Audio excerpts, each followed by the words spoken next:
You guys are good. Thank you, Kristen.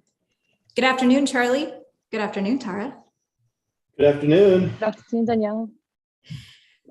So today, Charlie, I thought that we could cover briefly the myth that the average consumer or the average American is unwilling to pay for their health, right? I mean, when I get on the phone with doctors, one of the very first questions that I get is, how do I have a successful cash practice? Because people don't even want to pay their copay. Right. Right. Yeah. So the perception coming from a lot of practitioners, especially those practitioners that haven't really built a practice with cash, have this perception that, hey, if they don't want to pay for copay, that must mean that either they say they can't afford it, or they don't have the money, or they're unwilling to. And so what's the truth here? Well, we're making an assumption, right? And so Right. if we go back into history a little bit and we look at what we're asking the patient to do, how has the patient been set up? How has the patient been educated? What is their belief system? Because if we really think about, most people don't want to pay for their health. If we just think about that, then we have to consider, how do all these gyms survive? Right. How does this more expensive organic food at Whole Foods and how is it that people are putting braces on their kids, and how is it that people are doing all kinds of great stuff to make them look good? So there's plenty of money, and there's plenty of reason for someone to invest in themselves, and that's the key word, to invest in themselves. So if we're in a traditional model, when I say traditional model, I don't just mean that you're taking insurance. You could take insurance. That's a big part of that traditional model, but it's the fee for service model that there's an exchange. I'm giving you something for your credit card. Right. Well, what happens is, in the general model that people are used to, where they're called a patient, they are going to go in there, because this is how I've trained. If I'm a patient, that means that there's something that must be wrong with me, that I need a doctor. Otherwise, I won't be a patient. Right. And so the system has been set up to say, visit your doctor when you have a problem, not visit your doctor to prevent a problem. That's right. Right. I mean, now personal trainers have taken on that. Dietitians have taken on that. Right. Hey, come to us if you want health. If you want to fix a boo-boo, go to the doctor. Right. Okay. So no one, like, if you allowed your house to kind of break down, so to speak, or your car. Okay. So you've allowed your car to break down, and now you've got to go put, new shocks on, new brakes. And do you see that as an investment or an expense? Well, when you're looking at your car and safety, I mean, it is an investment, but I would see it as an expense. It's an expense because, oh my God, I've got to go fix my car. Well, why'd you let it go bad? Right. If I would have invested into my car, I would have prevented needing the new shocks, or in other words, if I take care of my home, then I don't have to replace my air conditioning in 5 years because I never changed the filter. It'll last 14 years. So if I invest in filters, invest in prevention, invest in upkeep, that's an investment. If I don't, and I go pay for something to fix it, that's an expense. That's the traditional model. That's right. So every time I go to the traditional model, I'm trying to fix something. That's an expense that I have to justify. And the way the model has taken it out so everyone will go is we all pay for it through something called insurance. Yeah. So if my expectations are on insurance to pay for it, then you're going to perceive that when I don't want to pay for any of it, you're going to perceive that I don't care. No, I do care. I just see what you're giving me is an expense. You're helping me manage my problem or medicate my problem or whatever it might be, not necessarily fixing. Even if it is fixing, it's kind of like, what do we do to where I can be in control? So in that model, if I pull out my wallet, I have to justify it, and I see it as an expense. So if we can take the consumer in a different place and help them understand what a wonderful life they can live, to stay young and to stay virile and to really enjoy yourself and start changing our habits, there's an automatic acknowledgement that, oh yes, that's my responsibility. I'll pull my wallet out. That's my responsibility. It's my life. It's my investment. People, when they put braces on their kids' teeth, they don't see that as an insurance coverage thing to like, unless there's something wrong with the mouth that they can't eat, right? Or disfigurement, whatever.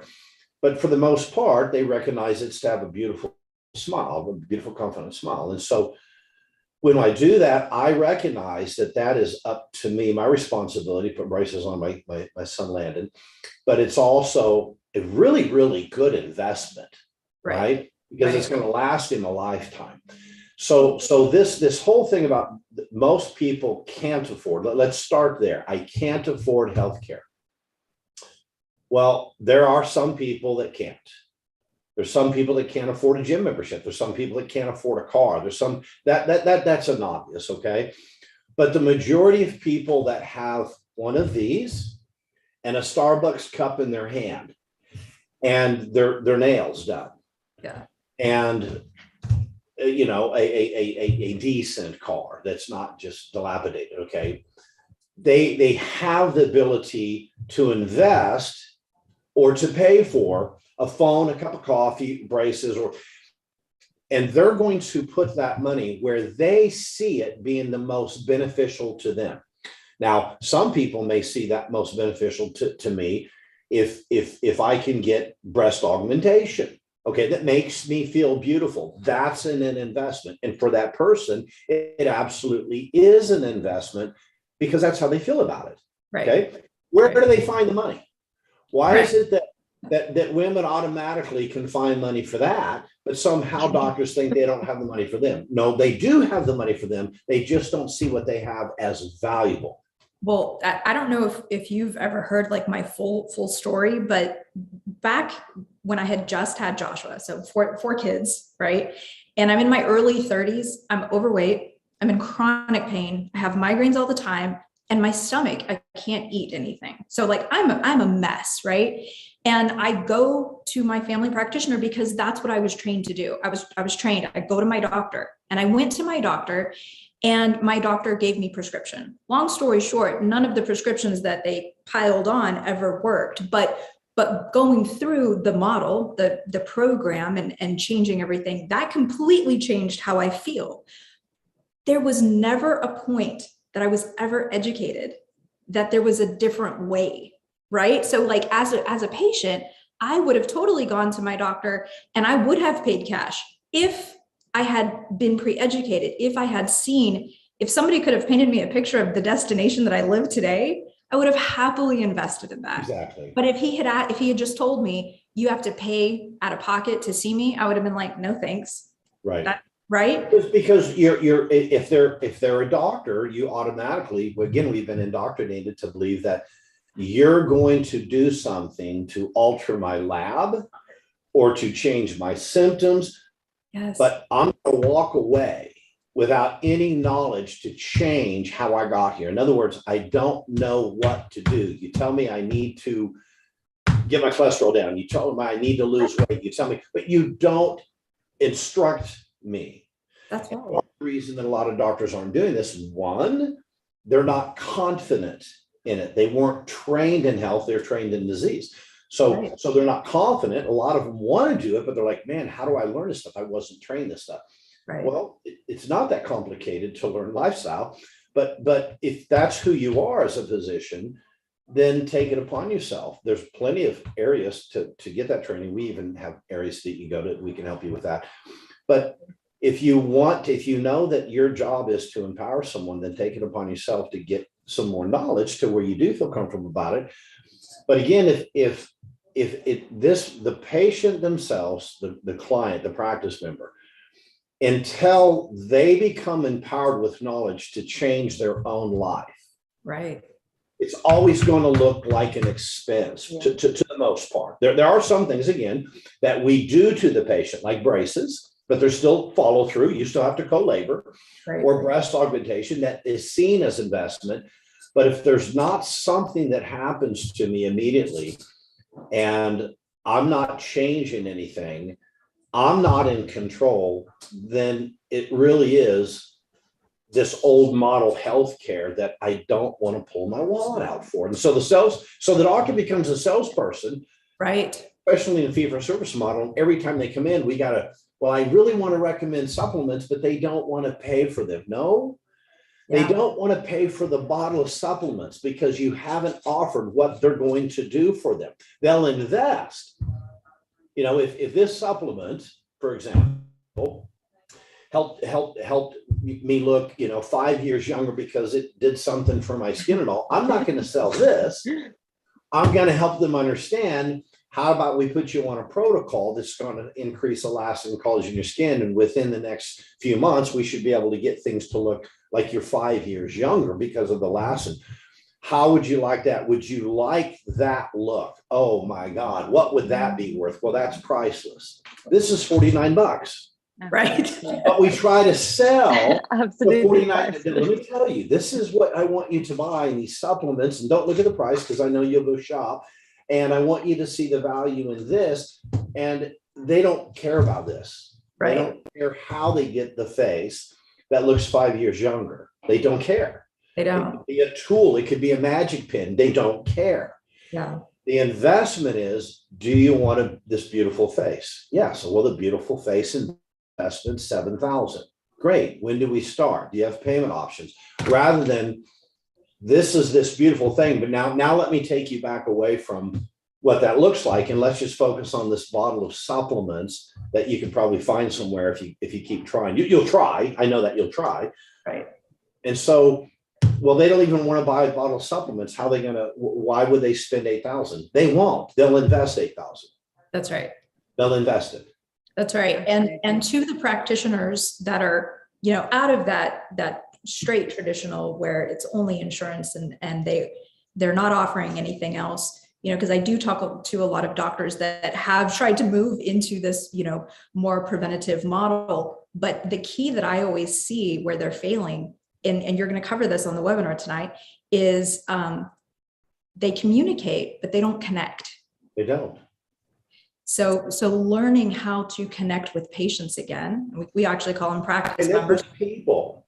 Connecting with people again Yeah. is key to this whole service industry that was really pulled out and trained out of them in medical school, unfortunately, right? Intentionally, yeah. If you follow the money, big pharma, insurance companies, it's set up to fail. It's not them.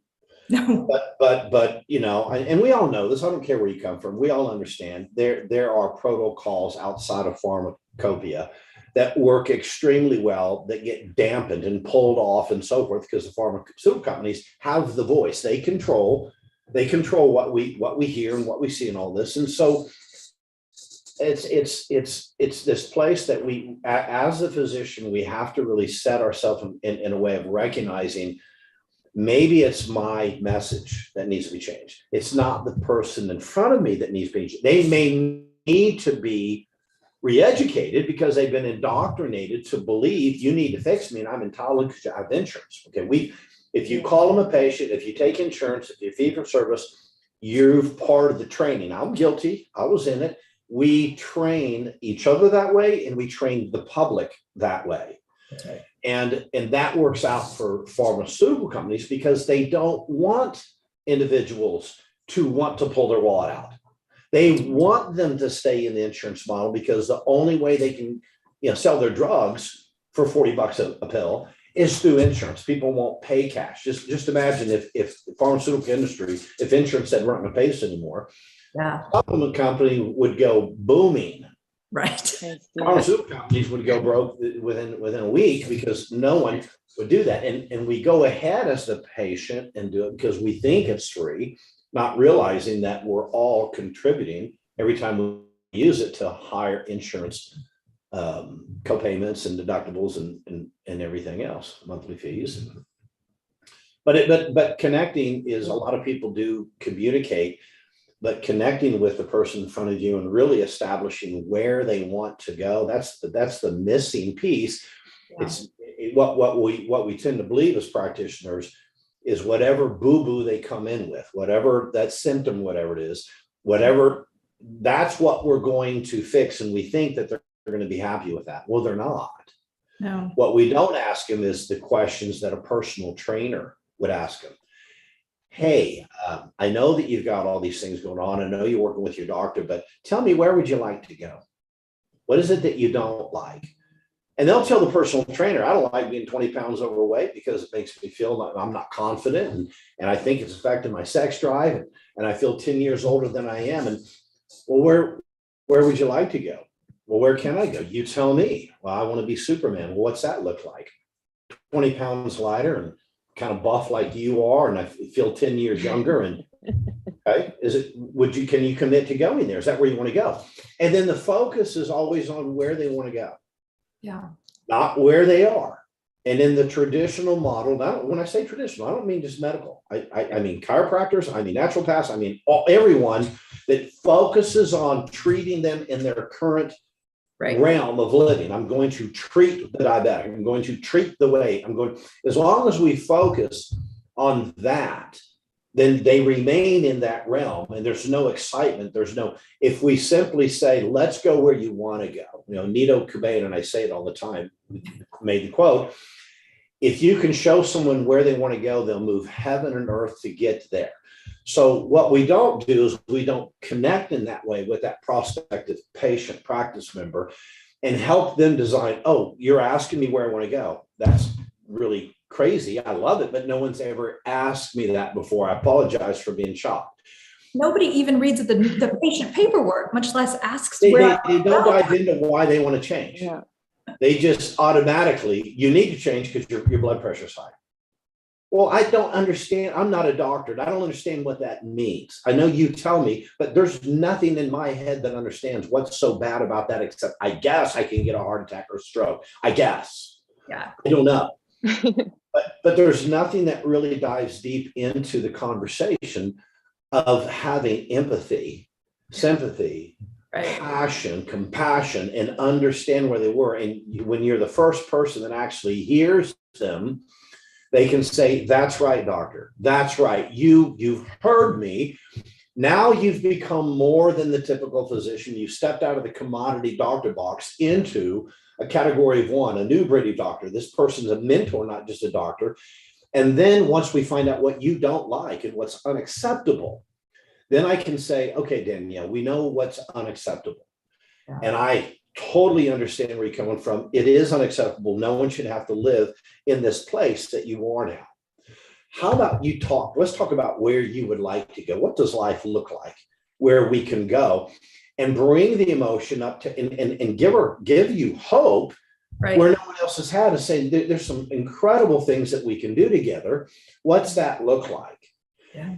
That's where the person will move heaven and earth to get there. And money isn't going to stand in the way. No.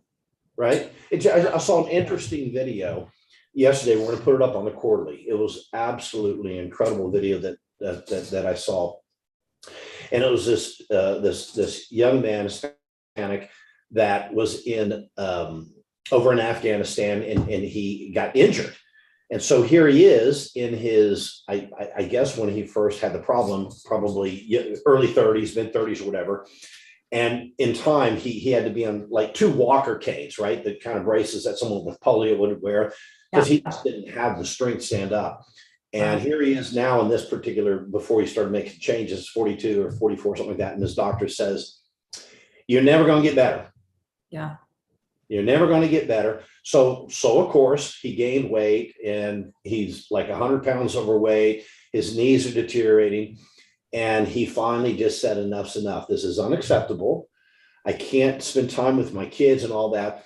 And he started searching for who? Personal trainers that would take him on, yoga masters, or all this kind of stuff. And a lot of people were just like, I can't help you. I can't help you. He didn't give up. And then there's one gentleman that reached back out to him after he saw what was going on. He said, I don't know how much I can help you, but I'm going to fight for you. And he was a fitness guy, but is also really into yoga. And then you watch this guy doing these exercises. He put himself out there because he was committed. He couldn't do this stuff. He'd fall over. And it's just time and time and time. And over time, the weights started coming off. Over time, the braces came off the legs. Over time, one of the canes went. Over time, both of them. And at the end of this deal, he's on the street walking with a pretty good walk. Sweatpants on, and he just takes off sprinting. And you're like, holy crap. Wow. What was that? That's amazing. What was that worth? You gave someone their life back. And the unfortunate situation, so many practitioners want to be that person, that man or woman, to give someone their life back. They want to be that person. And if they would simply start acting like that person, instead of a doctor that basically is a technician that's a distributor of goods and services. And again, I'm not knocking all this. There's a place for treatments and drugs. I'm not saying that. It's, can we show a little love? Can we start really saying how someone decided to not just put that man off? Someone decided that he really does care about himself. Someone decided it's not his fault that he gained 100 weight. Someone said, can I reach out and love this guy? And he seems pretty motivated. And maybe I can be a mentor to him. And maybe I can establish some hope and credibility in working with him and celebrate with him and move him and hold him accountable. And that in itself, if the physician or whoever it was, the person, if they never received a dime, they received much more by changing someone's life like that. Now, I'm certain that guys probably sent him 100 referrals.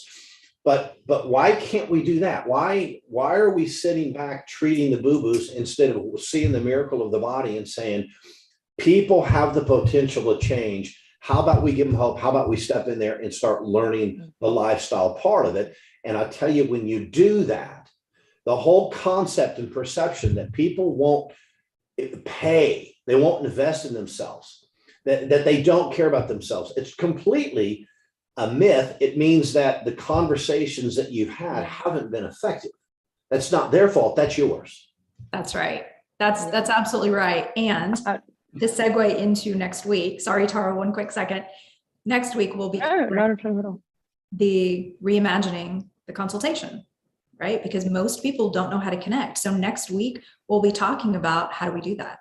Yeah, reinvent the consultation. Wow, that's been one of the most rewarding things I've ever done, is looking at that and completely just ripping it apart and saying, I'm not gonna do this anymore. This is robotic. This is doctor talk. It's ego driven. It's everything in it is against a human bond.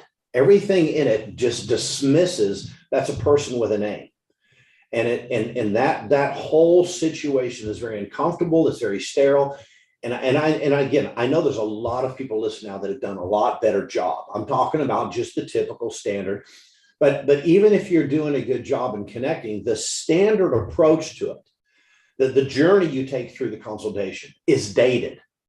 And it doesn't get into the heart of things, and it doesn't bring the emotion out, and it doesn't establish a bond between the person and the doctor, the mentor. And that's what I want to really dive into. It's going to be fun.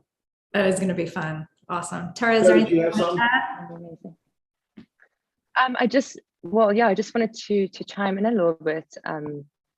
Just on a personal note, I mean, it really resonated. Obviously, I'm in South Africa, so the insurance model here, it's quite different to in the States, but it's very much, you have insurance, and it's sort of in case of an emergency, in case something terrible happens, that you can go to the hospital and they can actually treat you. So I mean, I had a situation that I was in where a few years ago, my doctor, they wanted to sort of treat as I'd say a boo-boo. I'm not going to go exactly too much into detail of what it was about, but I was raised very naturally with a lot of homeopathic medicine, and I just felt like the route that they wanted to take was quite aggressive. So I really took that time and invested into alternative medicines, and there was no one really there to take that journey with me. But after a year, I actually went back to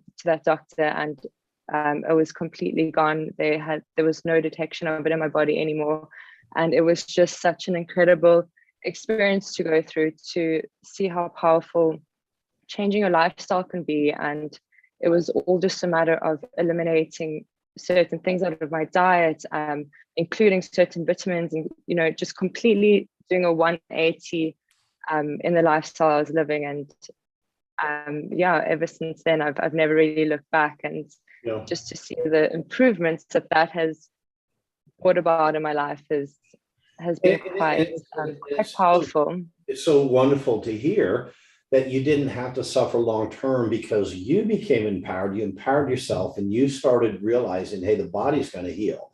And sometimes we interfere with that healing. Sometimes it's better to we have to co-labor and do things, but sometimes medications can actually get in the way. But what I heard you say is insurance is there so you don't lose the farm.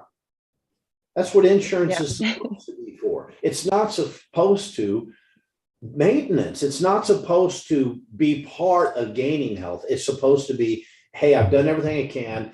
I've got a genetic disorder. I did everything I can. I got an injury. I did everything I can. I got cancer. Whatever. That's what it's for. But here in this country, it's been like, hey, don't take care of yourself. Don't put any money into yourself on anything, because it's all quackery unless it's pharmaceutical. Everything else is quackery. So if insurance won't cover it, don't do it. You just and it's just a big, it's a corrupt system. The doctors know they're not. The system that they're tucked into has become very corrupt. And so it sounds like it's a little different in South Africa. So it sounds like you're held responsible to take care of yourself. I mean, a lot of people do empower themselves, and that is also because insurance is very expensive here. Not a lot of people actually have the privilege to even get just standard insurance. But yes, I mean, in America, it's quite crazy to see how the healthcare system operates, and it's amazing that there are doctors out there that are taking that leap and making a change, because at the end of the day, we are all human and we want to feel empowered, and we want to all live a healthy life. Diabetes and all of these diseases, they are preventable, but it is a matter of actually knowing more than just the surface level, and understanding how you can actually change your lifestyle to live healthily and prevent the diseases. So it's very, very exciting seeing all of the changes that are coming about. It is side by side, and we're part of that change, and we're bringing more and more physicians on all the time that are making that decision. Hey, this is I'm done. I didn't sign up for this. I want to step into this. So thanks for sharing that. Danielle, anything else? It's a pleasure. I think you did a beautiful job of covering everything, Charlie. So the only thing that I want to wrap up with is we are going to put the link in the comments if you guys want to join us for our webinar tonight. So we are having a live webinar where Charlie will cover all of this and a little bit more.